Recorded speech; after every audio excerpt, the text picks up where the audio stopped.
你瞒着你家尊主死。有何证据？我又凭什么相信你？送上门来了，你可要好好珍惜哦。少侠，我不知道你在说什么。方法啊，但还需要城主配合。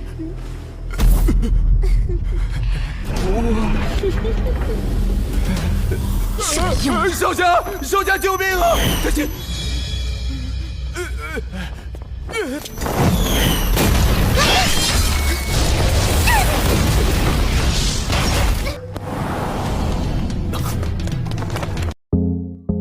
Hey, halo guys, apa kabarnya? Baik-baik saja kan? Amin. Dan kali ini saya akan kembali melanjutkan episode dari God of Spring and Autumn, yang tentunya alur ceritanya kali ini bukanlah kaleng-kaleng. Tapi tak perlu berlama-lama lagi, mari kita langsung menuju ke inti alur cerita filmnya. Dan setelah sebelumnya Xiaoxi akan dihampiri rajanya, hingga sang pelayan menyuruhnya untuk bersiap-siap, kini rajanya benar-benar tiba di kamar Xiaoxi. Namun ternyata sang raja kemudian menanyakan nama dari Xiaoxi meskipun Xiaoxi sudah cukup lama berada di kerajaan tersebut. Sang raja kemudian menunjukkan sebuah alat musik kecapi pada Xiaoxi dan dikatakan bahwa alunan musik yang keluar dari kecapi tersebut hampir sama dengan suara alam yang menenangkan. Dan sang raja meminta Xiaoxi untuk memainkan alat musik tersebut meskipun sebenarnya Xiaoxi tak bisa untuk memainkannya. Sesaat kemudian Xiaoxi benar-benar memainkan alat musik tersebut dan benar saja alunan musik yang keluar terdengar sangat berantakan dan membuat sang raja cukup terkejut hingga merasa cukup pusing mendengarnya. Tak hanya itu, bahkan para pelayan pun seolah keracunan setelah mendengar alunan musik tersebut hingga mereka mual muntah karenanya. Dan karena Xiaoxi belum berhasil menyenangkan hati sang raja, kemudian ia pun menggunakan sebuah strategi lain, yaitu dengan menggunakan tarian yang mungkin saja ia optimis akan tariannya tersebut karena kemolekan tubuh yang ia punya. Dan sesaat setelahnya menarilah Xiaoxi di hadapan sang raja dengan sangat anggun dan terlihat mempesona. Sang raja pun terlihat menikmati penampilan dari Xiaoxi tersebut dengan tenang. Dan setelah beberapa saat Xiaoxi menari-nari dengan indahnya, kemudian ia pun duduk di pangkuan sang raja hingga kemudian terlihatlah adegan yang cukup romantis dan Xiaoxi pun memeluk sang raja dengan bahagia. 拜见陛下。他是个傻子吗？差点说漏嘴。您名为绕梁，据说因死故弹奏一曲。是。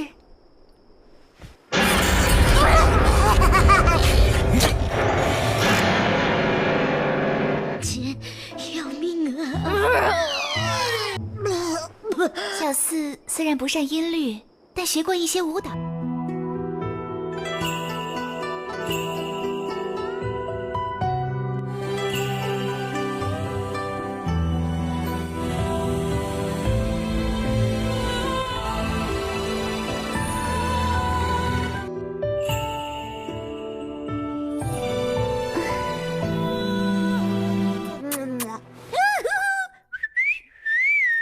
Hanji yang di episode sebelumnya akan memasuki sumur, kini ia benar-benar berada dalam sumur untuk menyelamatkan Nona Zisang. Keadaan dalam sumur cukup basah dan gelap, yang kemudian ia dan pedang Xiaoshuan mencoba menyusuri tempat tersebut dengan sinar yang dipancarkan oleh pedang Xiaoshuan. Hanji pun kemudian masuk lebih dalam untuk menyusuri tempat tersebut, yang kemudian beberapa bercak darah ia temukan di sana, dan tiba-tiba muncullah makhluk yang sepertinya itu adalah zombie dan menyerang Hanji dengan brutal. Tak hanya satu, puluhan bahkan ratusan zombie pun muncul setelahnya dan serentak menyerang Hanji. Tentu saja pedang Xiaoshuan akan berjuang bersama Hanji untuk mengalahkan para zombie-zombie tersebut dengan mudah. Dan setelah itu ia tak sengaja menemukan sebuah benda milik Nona Zisang, namun tiba-tiba zombie-zombie tersebut bangkit dan malah bertambah banyak, seolah-olah para zombie tersebut tak bisa dibunuh dengan cara apapun.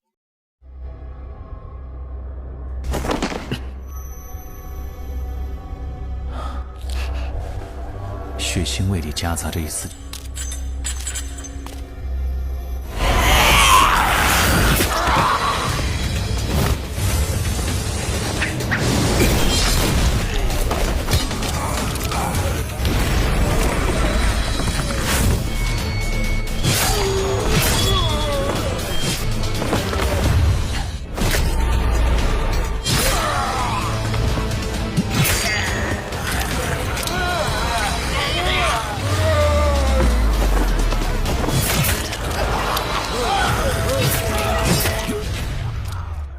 Pertempuran pun terus berlanjut dan para zombie tersebut semakin lama semakin banyak.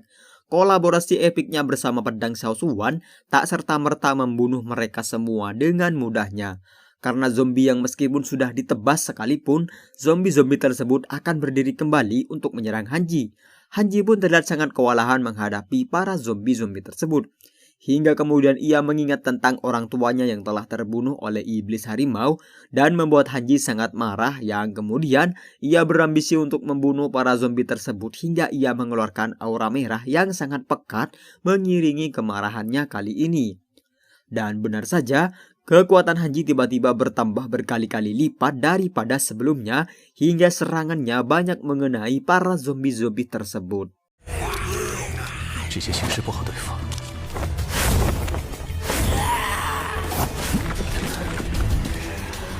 源源不断，极大痛苦吧，就像必须干起来！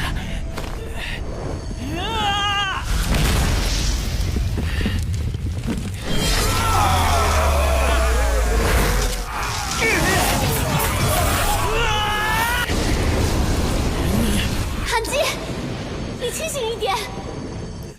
Setelahnya ia pun benar-benar melihat Nona Zisang yang sedang terikat dan tergantung dengan sangat lemas tak berdaya bersama si iblis. Iblis rubah tersebut pun mengancam Hanji agar menjauh dan tak mendekati Nona Zisang demi keselamatan dari Nona Zisang. Hingga kemudian zombie-zombie tersebut dihidupkan kembali oleh si iblis untuk menyerang Hanji dan pertarungan Hanji melawan para iblis atau zombie tersebut pun berlanjut kembali meskipun Hanji terlihat sudah sedikit lebih lemah daripada sebelumnya. Nona Zisang yang tak bisa berbuat apa-apa kemudian ia pun menyuruh Hanji untuk pergi dari tempat tersebut agar Hanji terselamatkan. Namun Hanji tak mau mendengarkan perkataan dari Nona Zisang dan terus saja menyerang para zombie-zombie tersebut. Hanji pun terlihat banyak menerima serangan dari para zombie tersebut yang kemudian Nona Zisang berusaha untuk melepaskan diri dari benang yang mengikatnya. Dan kemudian ia melemparkan mutiara 7 lubang namun meleset hingga ia hampir saja terjatuh dan terbunuh.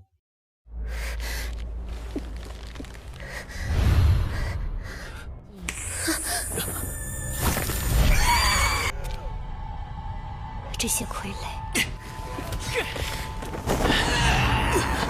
糖吗？真可爱。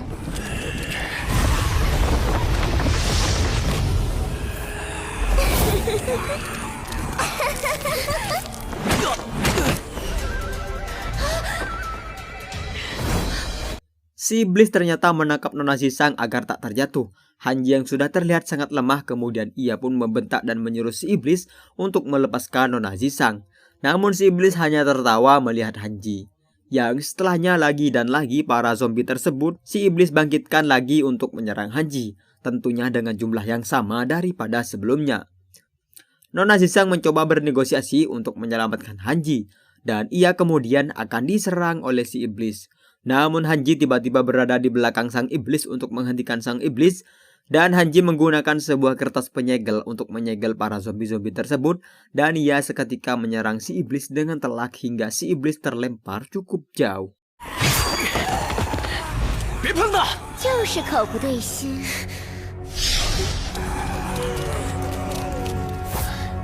你杀他必死无疑。韩基要是有什么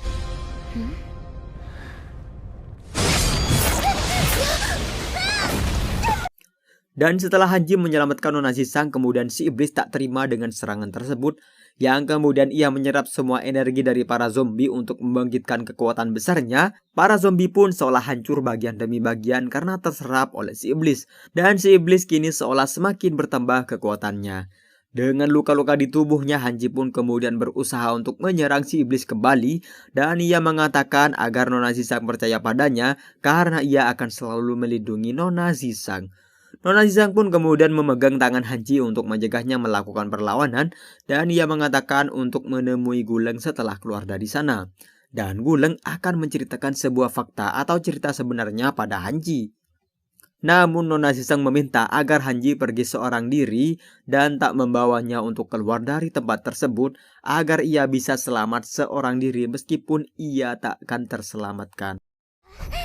把人家的身体烧成这样。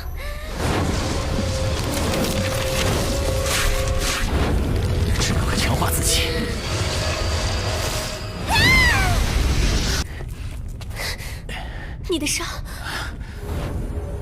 粉身碎骨。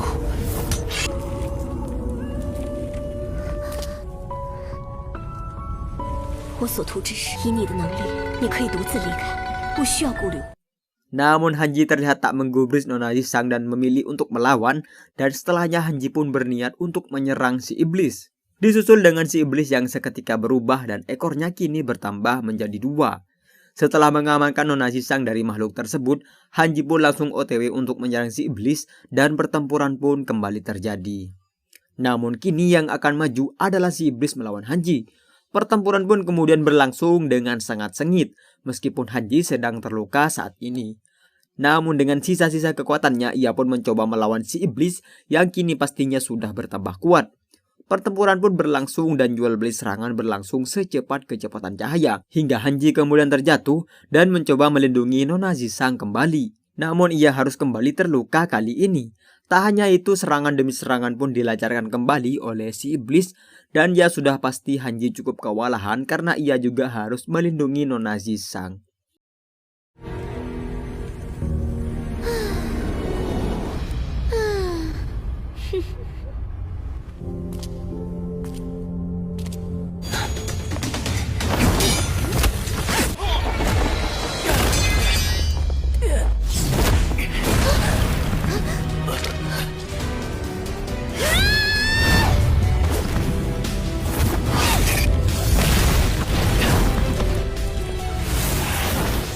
Kemudian mereka pun beradu serangan terakhir untuk menentukan siapakah pemenang dari pertarungan kali ini.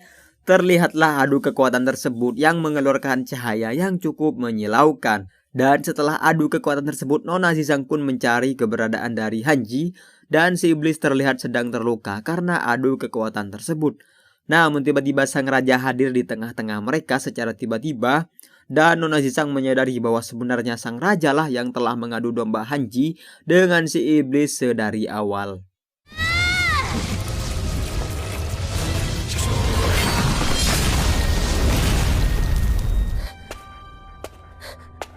Hanji，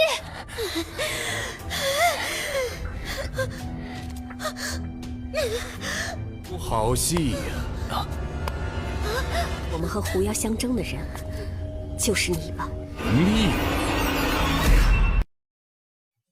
Dan sebenarnya apakah alasan raja melakukan hal tersebut? Dan yang meracuni sumber air kota sebenarnya adalah si iblis atau si raja tersebut? Dan untuk mengetahui fakta sebenarnya atau rencana sebenarnya dari sang raja, mari kita sama-sama simak di episode berikutnya. Maka dari itu tekan tombol like di bawah, berikan komentar Anda, dan jangan lupa untuk menekan tombol subscribe-nya. Dan seperti biasa terima kasih dan juga matur sekelangkong.